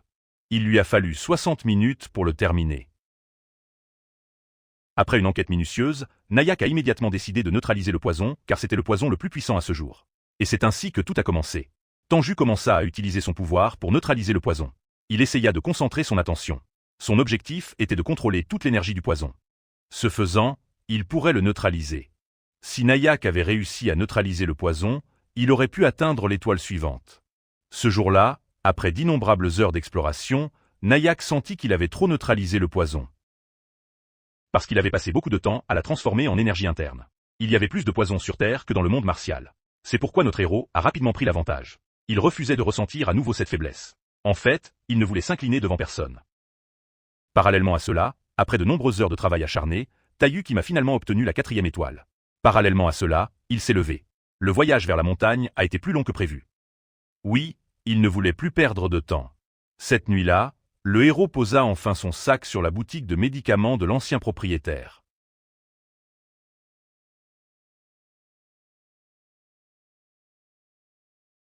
Taiyu courut discuter du vieil homme. Il pensait que tout allait bien car l'étagère était vide. Vic lui a dit à quel point il était inquiet parce que Nayak n'était pas en contact pendant 15 jours consécutifs. La réceptionniste inquiète l'a également accueilli. Taiyu s'est excusé et lui a dit qu'avant de poser des questions sur le problème, il devait se concentrer sur la formation et la recherche. De nombreuses sociétés pharmaceutiques ont repris leurs produits et ne veulent plus en fournir. Pire encore, le département d'optimisation des médicaments du comité d'autodéfense a demandé une liste des effets secondaires du médicament pour enquête. Taiyu a immédiatement réalisé que Jinso était derrière tout cela. Le propriétaire lui a dit que c'était la façon préférée de chasser le PDG et a dit à Nayak qu'il était le roi du comité. En dehors de cela, si vous ne fournissez pas une liste des effets secondaires, vous ne pourrez plus vendre le médicament. Après avoir beaucoup réfléchi, Taiyu s'est rendu compte que l'ennemi lui avait encore créé plus de problèmes. Les gens modestes faisaient la même chose qu'il avait pensé. C'est pourquoi Nayak a décidé de donner un avertissement à l'ennemi. C'est pourquoi Taiyu a demandé au Hompo d'augmenter la menace du comité. Mais le propriétaire n'a pas compris ce qu'il voulait dire. Notre Nayak a déclaré qu'il devrait arrêter de vendre leurs produits car la rumeur dit qu'ils peuvent avoir des effets secondaires sur ses consommateurs. Dans l'orphelinat, la fumée montait toute la nuit et la viande était en train de cuire. L'orphelinat tout entier et ses invités spéciaux profitaient du barbecue. Lorsque Teju a mangé son premier bol, il a été stupéfait. La viande de cerf qu'il goûtait était considérée comme la meilleure. Teju se rendit vite compte qu'il était vrai de rassembler les cadavres de tous les cerfs qui pouvaient être purifiés du poison par le roi. Il avait préparé un médicament pour traiter ce poison, et il avait pris la meilleure décision jusqu'à présent. Auparavant, notre Nayak voulait juste sauver les citoyens du venin du cerf afin qu'aucun animal magique ne vienne. Mais maintenant, la situation avait changé. Il n'est pas faux de dire que cette nourriture délicieuse est comme une drogue. C'est pourquoi Nayak a décidé de se lancer dans le commerce de la viande de cerf. Il commença à imaginer comment le célèbre roi deviendrait son client numéro 1 car il était accro à cette viande. Alors le réalisateur a décidé de dire quelque chose. Le buveur affamé a remercié Nayak pour lui avoir offert une nourriture aussi délicieuse. Il l'a également félicité d'avoir fabriqué un médicament pour traiter le poison du cerf d'eau. Pourtant, cette personne craignait de garder la pharmacie fermée pendant longtemps. Pourtant, l'oncle a expliqué que c'était bien. Seul le temps nous dira quelle est la plus grande perte liée à la non-vente du médicament. Le premier jour de la semaine, Jinsu était particulièrement en colère parce que la pharmacie était fermée pendant 5 jours sans interruption et qu'il était sur le point de manquer de flacons de médicaments. Certaines personnes ont commencé à deviner que les rumeurs faisant état de certains effets indésirables graves du médicament étaient vraies. Il a affirmé que c'était la raison pour laquelle l'ancien propriétaire avait dû fermer son magasin. En entendant cela, le bêta-testeur était particulièrement en colère. Voyant cela, ils parlaient tous les deux. Pourtant, dès qu'il a tenté de protester, quelqu'un l'a immédiatement arrêté. Li Yunsheng était présent pour maintenir l'arrangement. La foule s'est rassemblée et ils ont commencé à discuter du fait qu'il était associé au comité de pharmacie YJ. Le capitaine a dit à tout le monde de partir et a ensuite déclaré que le comité avait décidé d'arrêter la vente de médicaments jusqu'à ce qu'il vérifie les effets secondaires des médicaments. Ensuite, le bêta-testeur a crié qu'il n'y avait aucun effet secondaire du médicament et que sans le médicament, il devait à nouveau porter une combinaison anti-insectes. Alors que les plaintes de gens comme Minus augmentaient, le capitaine alerte ne pouvait vivre sans sourire. Il était en colère contre le fait qu'une personne en dessous de lui puisse décider de ne pas gaspiller une lame et a commencé à penser à quel point il était difficile que l'agent administratif lui fasse cela. Et c'est pourquoi, alors que tout le monde repartait, un seul client fidèle a décidé de s'en tenir à ses paroles. Voyant cela, le capitaine alerte lui a demandé s'il avait le pouvoir de montrer son arrogance et Jinsu s'est enfui de là. Le capitaine ne s'inquiétait pas des médicaments. Pourtant, il voulait obtenir son droit le 100 juin, ce qui affectait le comité. Pendant ce temps, observant de loin l'officier administratif au téléphone, Jinsu a déclaré qu'il était si heureux de voir que l'officier avait forcé le capitaine en alerte à écouter ses paroles. L'agent administratif lui a dit qu'à cause de lui et du président, le troisième membre du comité n'aurait pas le droit de voter. Voyant cela, voyant que Li Yunnan n'agit que dans les pires conditions, le PDG lui a dit qu'il avait entamé la deuxième étape du plan. Il a promis de donner une grosse récompense aux fonctionnaires administratifs et a affirmé que, à moins qu'ils n'obtiennent l'argent miraculeusement, l'ennemi ne tiendra pas longtemps.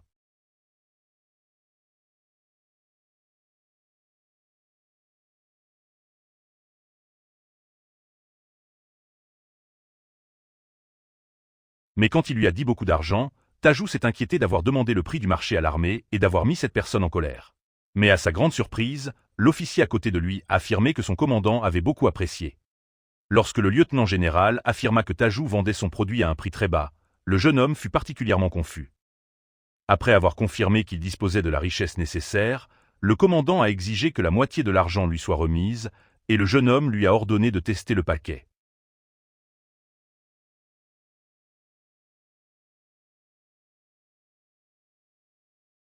Le maître était particulièrement confus, car il n'avait aucun espoir de faire cuire la viande d'une manière spéciale pour lui.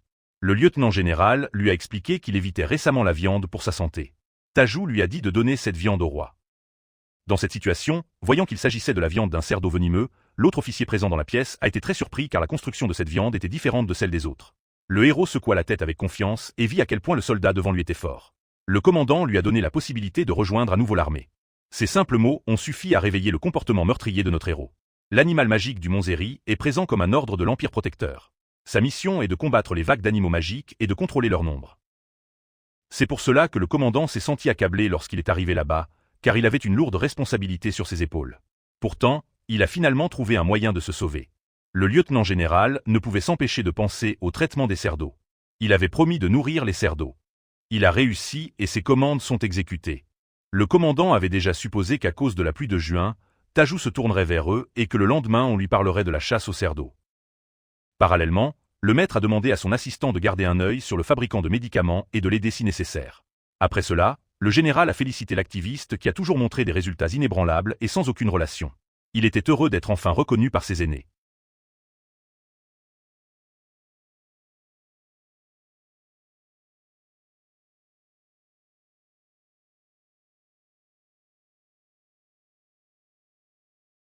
Les deux hommes ont commencé à scander le nom de notre chef. Entre-temps, dans le Kimniva nouvellement construit, le maître parlait du fait qu'il n'avait aucun problème à créer son entreprise. Immédiatement après que le nom ait été choisi par notre chef, le vieil homme a proposé de s'occuper de toute la paperasse. Taju était très heureux d'avoir réussi à signer un accord avec l'armée et il a reçu beaucoup de soutien de la part du lieutenant général. Le commandant s'est senti digne de son poste car il a immédiatement dit aux gens qu'il avait signé un accord spécial avec notre chef. Le Hong Pio Noir a ensuite raconté comment il avait utilisé les 25 milliards d'acomptes de l'armée pour rembourser sa dette. Mais il a également précisé qu'il avait fermé ses comptes dans cette banque spéciale parce qu'il lui avait causé beaucoup de problèmes. Taju a affirmé que c'était la bonne décision et a exhorté à utiliser l'argent restant pour l'orphelinat. Il a ensuite précisé qu'après réflexion, diriger seul une entreprise serait très difficile. C'est pourquoi il a dit qu'il avait besoin d'un partenaire digne de confiance. Et c'est ainsi qu'il a donné au vieux pharmacien une chance de s'occuper de l'orphelinat, car ses capacités étaient limitées à une seule petite pharmacie. Mais le héros pensait autre chose. Taju était un génie en médecine, mais en affaires, il était complètement inconnu. C'est pourquoi il avait besoin d'aide.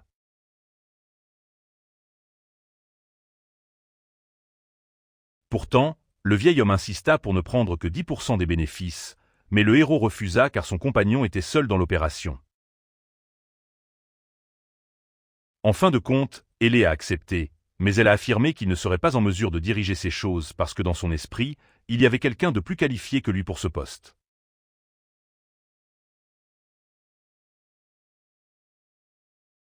C'est pourquoi il la rejoindrait immédiatement. Honggu a été l'exploitant de l'orphelinat pendant 2 décennies. Et pour cette raison, Ikamaero a été convaincu, puis Taiyu a suggéré que son nom soit mélangé avec le nom de l'entreprise et a donné le nom de Taitong Bayo. Au même moment, le vieil homme annonça qu'il avait contacté certains de ses plus grands enfants qui s'étaient réveillés. Cela a rendu le héros très confus. Selon le vieil homme, le PDG de la pharmacie YIAY était une mauvaise personne, donc Taiyu avait besoin d'agents de sécurité. Cela a beaucoup surpris le vieil homme car il semblait qu'il avait une conspiration en tête. Pourtant, il était prudent de dire que le héros exempt de marque n'allait pas réveiller un héros puissant, ce qui signifie qu'il faisait peut-être confiance à son expérience de soldat. À cette époque, le héros voyait de l'émotion dans ses yeux car son inquiétude était interprétée à tort comme un manque de confiance. Hang Pio a confirmé que ce n'était pas le cas.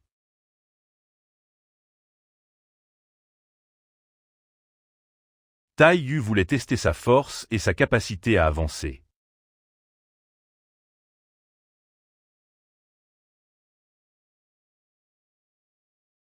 Certains orphelins ont commencé à vanter le manteau très cher du fabricant de médicaments ainsi que son bon équipement. Pourtant, ils s'inquiétaient du fait qu'ils pensaient qu'il était faible. Bai Chang'an, 25 ans, qui avait le rang d'utilisateur, a décidé d'avancer le plus en entrant dans la zone des animaux magiques afin que sa sécurité puisse être assurée. L'épéiste raconta ensuite comment malgré ses bonnes notes, il était un meilleur combattant que le héros. Pensant avoir dépassé ses limites, l'orphelin s'est immédiatement excusé. Tai Chu a clairement fait savoir qu'il s'inquiétait pour lui car il n'y avait aucun signe de lui. Il a néanmoins proposé de suspendre la discussion jusqu'à ce que la solution au problème soit trouvée. Les gens réveillés se mirent à trembler. Et voilà, les animaux attaquèrent. Face au danger, les gardes du corps se sont préparés. Chang'an ne s'attendait pas à ce que les démons arrivent si tôt.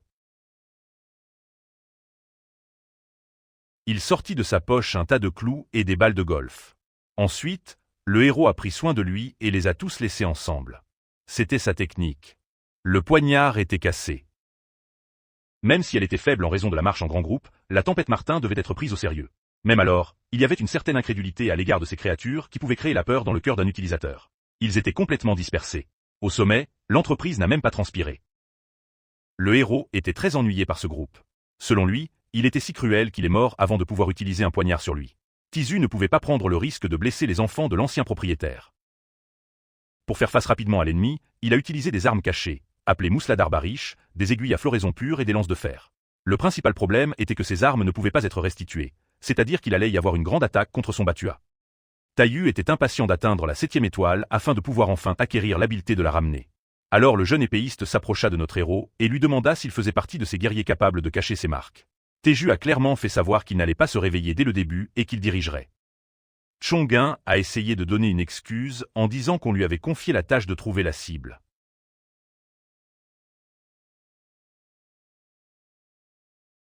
Un cerf d'eau est apparu, Chang'an a eu peur et il a interrogé le héros sur son plan. Puis Teju lui dit que le cerf pense qu'il est innocent à cause de son poison. Puis il a dit à tout le monde de prendre les médicaments pour pouvoir commencer la chasse. Pourtant, les orphelins avaient des doutes. Après tout, ce médicament était encore au stade des tests. Les orphelins devaient subvenir aux besoins de leur père et ils avaient vu la force et le talent du fabricant de médicaments. Après réflexion, ils ont décidé de lui faire confiance. Chang'an a décidé d'attaquer en premier et a dit à ses frères et sœurs que s'ils essayaient de s'enfuir, ils devraient utiliser le pistolet Mena. Après avoir décidé cela, l'épéiste sortit son épée. Il a directement attaqué le démon. Voyant le danger, le cerf d'eau s'est mis à crier. Cette créature criait si fort que même ceux qui se réveillaient ne pouvaient pas rester face à son cri. Pourtant, l'épéiste sauta en l'air et réussit à échapper à son coup. En plus de cela, il a utilisé son talent.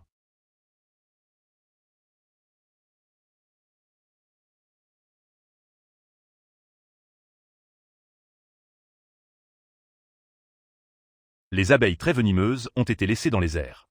Taiyu, qui avait été suspecté plus tôt, était très satisfait du résultat. Le médicament a été efficace et le courageux jeune homme semblait également plein d'espoir. Les orphelins étaient très heureux que le poison ne les affecte pas. Chang'an s'est senti soulagé par le succès. Le héros a confirmé que ce qu'il avait dit était vrai et qu'il n'y avait aucun danger pour le cerf d'eau sans poison.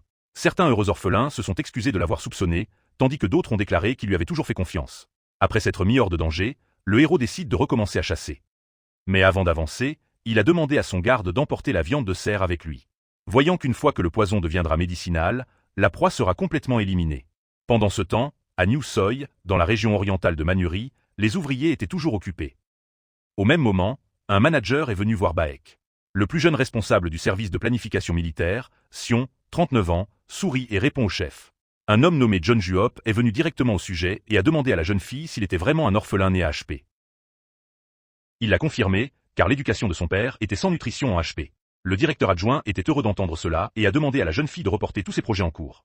En entendant cela, le jeune manager fut surpris. John Juop voulait qu'il retourne dans sa ville natale et fasse quelque chose pour lui. Il ne comprenait pas ce que cela signifiait. Le directeur adjoint a ensuite expliqué comment la société Teongbio avait démarré. Surpris par son comportement soudain, la jeune fille lui dit qu'elle préparait un antidote contre le poison. Mais il ne savait pas que son père était propriétaire de cette nouvelle entreprise. Le directeur adjoint, travaillant pour ses puissants aînés, voulait qu'il retourne chez son père et récupère la formule de l'antidote. En échange, on lui promettait une grosse récompense. La scène était bouleversante car on lui disait de tromper le directeur de l'orphelinat. Mais dès qu'il était sur le point de parler, son téléphone s'est mis à sonner. Il a vu qu'il était son père. Il a pris le temps de lui parler. Hang Bio a commencé à parler à sa fille. Il attendait avec impatience la fin de son appel téléphonique. Finalement, la femme a dit au revoir à son père avec un sourire aux lèvres. En disant cela, il lui demanda sa dernière décision. Sien avait décidé de retourner dans sa ville natale. Tout d'abord, c'était une bonne nouvelle pour le pauvre homme. Puis soudain, il a parié sur lui. Le plus jeune dirigeant de l'entreprise a décidé de quitter son emploi. Elle était inquiète de voir une petite personne comme le plus haut chef marcher sur les autres. Après avoir fait tout cela, elle est sortie en maudissant son ancien patron qui lui criait dessus. Cette nuit-là, dans le bâtiment où se trouve notre maison.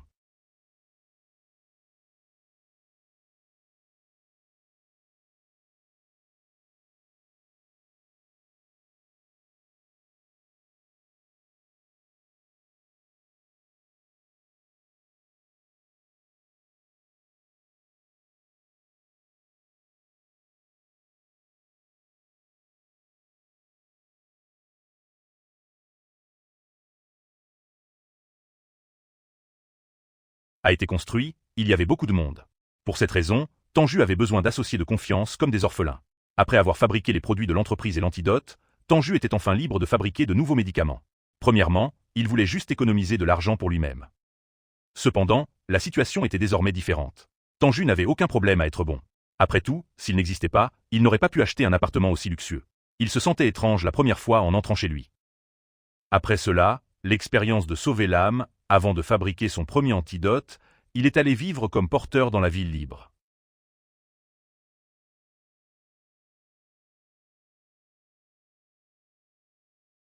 Cependant, son plus grand bonheur a été de rencontrer de bonnes personnes. Teju s'était impliqué dans de nombreuses aventures en si peu de temps. À ses yeux, la ville libre était le premier pas vers sa liberté. Plus tard dans la nuit, Manchik, le chef du syndicat des méchants de premier rang, est entré dans la propriété de notre héros avec son adynaste. Il était jaloux de Nayak car même s'il était nouveau ici, il possédait déjà son propre immeuble. Adynaste a affirmé que cela était dû au fait que l'antidote contre les moustiques était devenu très populaire. Le méchant patron a ordonné à son homme de lui dire clairement et de l'arrêter. Manchik était très en colère car s'il n'avait pas été le PDG de la pharmacie, il aurait kidnappé Teju et volé la formule. Mais finalement, il n'a eu d'autre choix que de suivre les ordres du sang-juin.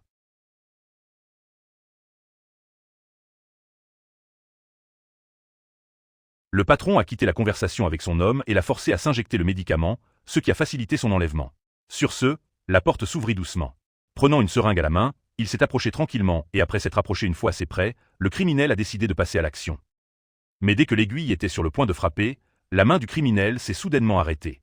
Teju, qui était resté éveillé tout le temps, a révélé qu'il voulait d'abord faire l'injection. Le patron a dit à son homme d'arrêter de parler et de terminer le travail immédiatement. Mais après avoir su que la main d'Adynaste avait été piégée, le chef du syndicat criminel a été complètement abasourdi. Teju a affirmé qu'il les avait vus venir de loin. Et juste comme ça, avant que le criminel ne sache quoi que ce soit, sa cible et sa seringue ont disparu. Teju n'a jamais aimé les petites aiguilles douloureuses. À cette époque, les criminels ont commencé à douter que leur cible soit un rebut du manoir. Avec un sourire sûr de lui, Nayak a demandé au criminel si ce médicament serait aussi efficace contre la boisson. Devant cette impudeur et cette lâcheté, le chef de la bande. Puis quelque chose d'inattendu s'est produit.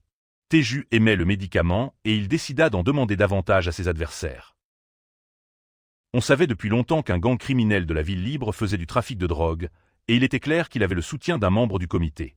Le produit de leur trafic, qui était aussi un poison, était désormais entre les mains de Nayak. C'était la première fois qu'il faisait face à ce genre de poison, vu qu'il était sur la 4e étoile.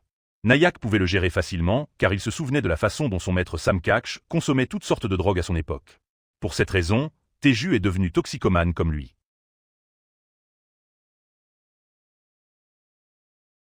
En voyant cela, le chef de la bande criminelle a eu peur.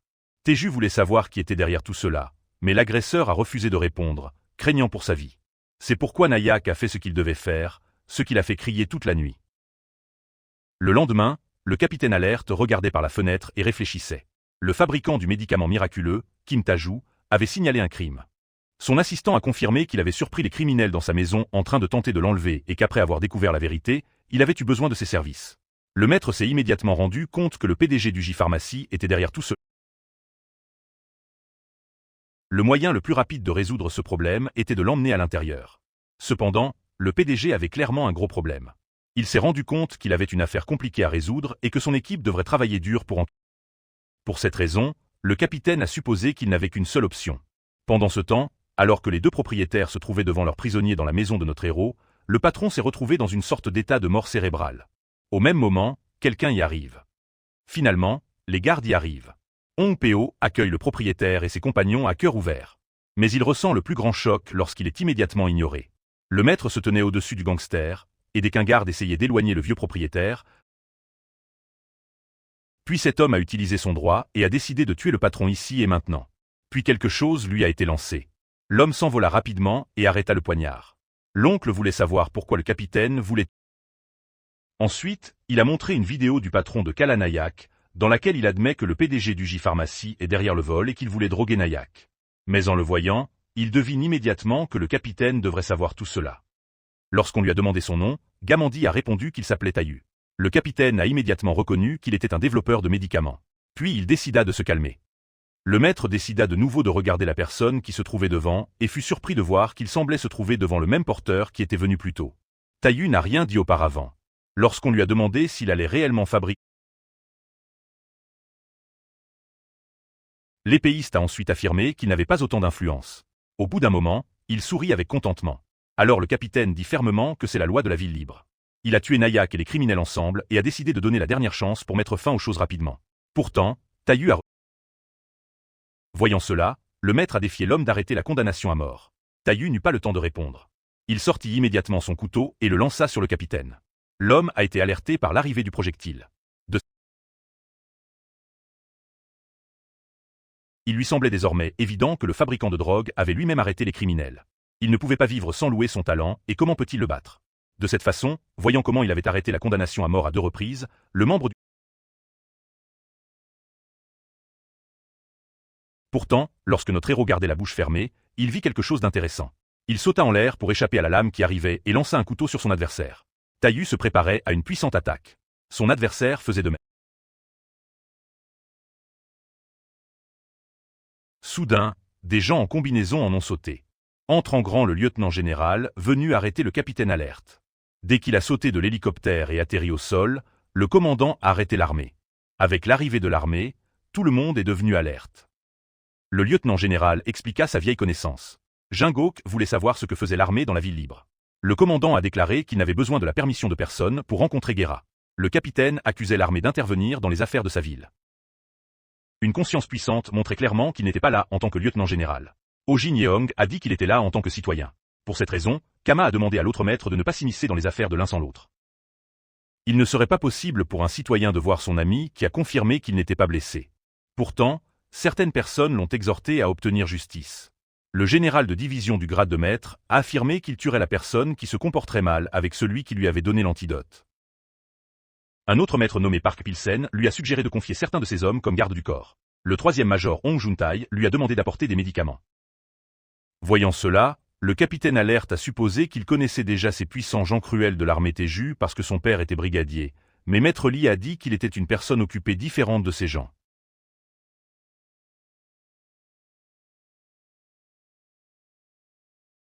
Cependant, le soldat a déclaré qu'il n'était pas du tout occupé. Interrogé en détail par le lieutenant général, il a appelé le capitaine en alerte pour son mauvais travail. Il a vu que de tels criminels erraient encore dans les rues de sa ville. Lorsqu'on lui a proposé de l'aide, il a immédiatement refusé.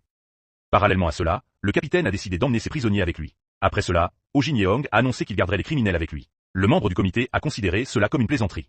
Interrogé à ce sujet, le lieutenant général a répondu qu'il devait les punir car il avait décidé d'adopter une méthode différente. Ojin lui a rappelé que bien qu'il soit un maître, ils ne sont pas tous les deux égaux. À ce moment-là, le capitaine a commencé à transpirer. Ojin a précisé que s'il se suicidait là-bas, le roi ne le punirait pas frissonnant. Le gardien lui dit qu'il en subirait les conséquences. Les 3 autres hommes se mirent à se moquer de lui et attendirent avec impatience l'ordre de le battre. À cette époque, Jung s'est rendu compte qu'il se trouvait dans une situation difficile. En voyant ses sujets frissonner, il réalisa qu'il n'avait pas le choix. En disant cela, il décida tranquillement de prendre du recul.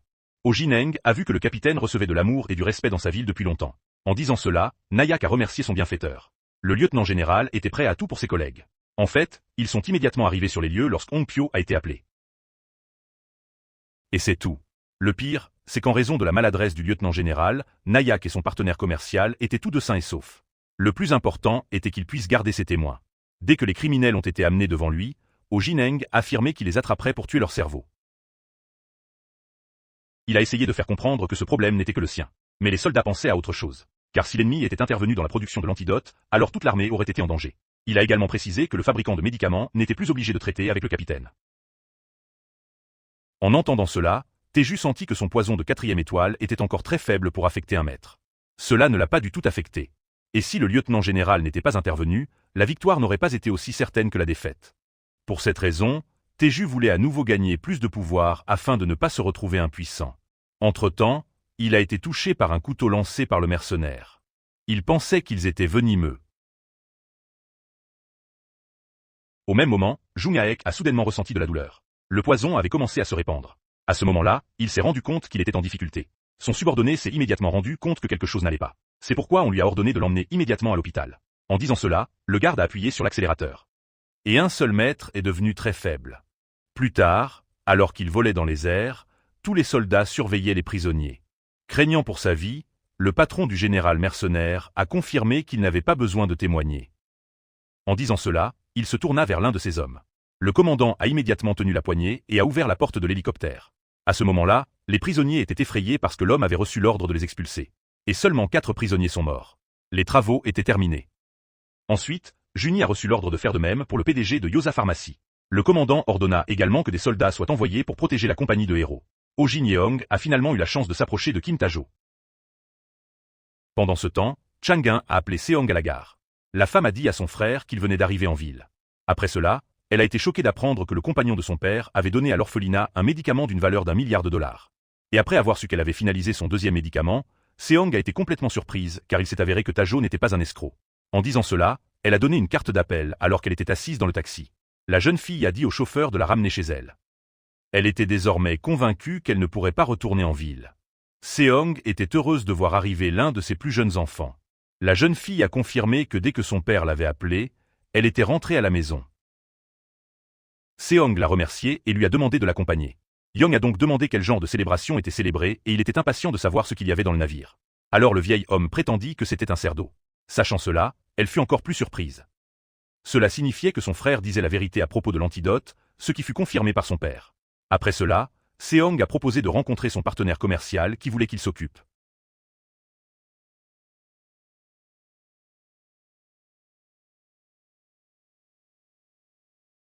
Cependant, ce n'était pas sa première rencontre. La femme s'est excusée d'être analphabète à cette époque et lui a dit qu'elle était ravie de travailler dans son entreprise. À cette époque, Hero était convaincue car il lui avait promis qu'elle ferait de son mieux pour améliorer Tajo. Cependant, elle n'était pas la seule à proposer de la servir.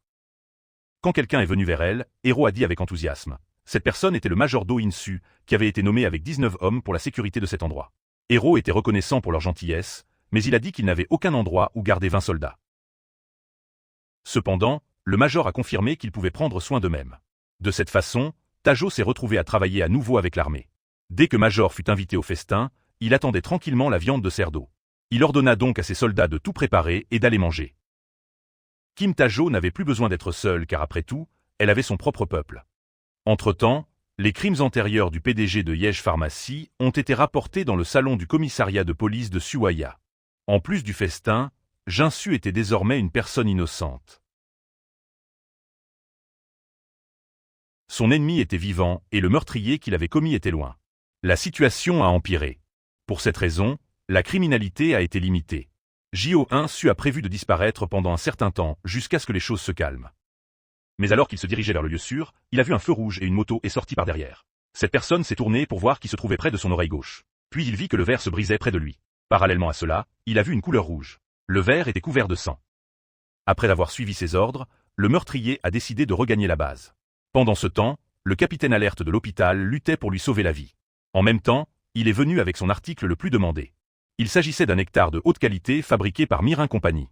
Le maître l'a immédiatement demandé sans perdre de temps. Il ramassa le ballon et le but. Et c'est tout.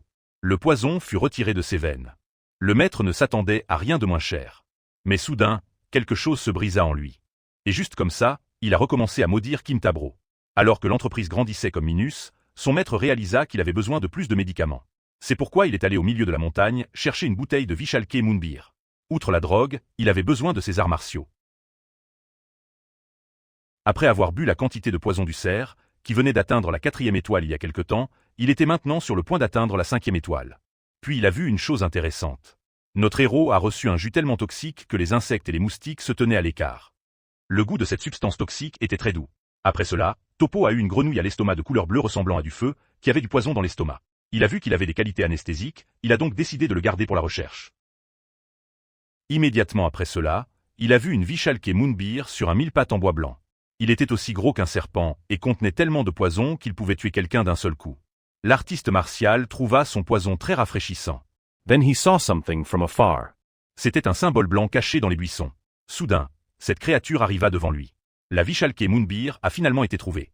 Cet animal menait une guerre terrible. Il ne s'attendait pas à y faire face si tôt. Il a donc décidé de tester sa puissance. Le héros sortit son poignard volant. Il les a attaqués immédiatement. L'animal les a vaincus très facilement. Sa vitesse était incroyable. L'ours a immédiatement attaqué l'humain. Teju le suivit et attaqua.